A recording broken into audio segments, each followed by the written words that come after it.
ମୁଁ ଡମ୍ ସମ୍ପ୍ରଦାୟର ଜଣେ ଯୁବକ।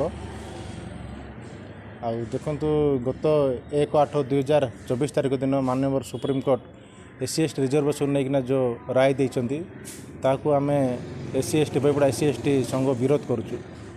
କାରଣ ଦେଖନ୍ତୁ SC/ST ରିଜର୍ଭେସନ୍ କୌଣସି ସରକାର କିମ୍ବା କୌଣସି କାହାର ଦୟାରେ ନୁହେଁ, ଏହା ହେଉଛି ଗୋଟେ ଆରକ୍ଷଣ ଯେ ଭାରତ ବର୍ଷରେ ଯେତେ ଦିନ ପର୍ଯ୍ୟନ୍ତ ଜାତି ପ୍ରଥା ଥିବ ସେତେ ଦିନ ପର୍ଯ୍ୟନ୍ତ SC/ST ରିଜର୍ଭେସନ୍ ଲାଗୁ ରହିବ।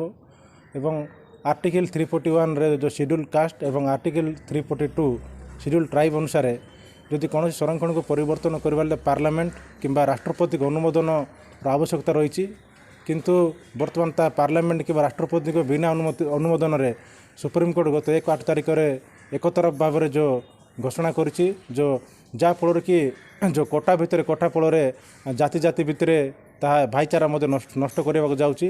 ଏବଂ ଏହା ହେଉଛି SC/ST ରିଜର୍ଭେସନ୍ ଉଠାଇବାର ଏକ ପରୋକ୍ଷ ଭାବରେ ଏହା ହେଉଛି ଏକ ଷଡ଼ଯନ୍ତ୍ର।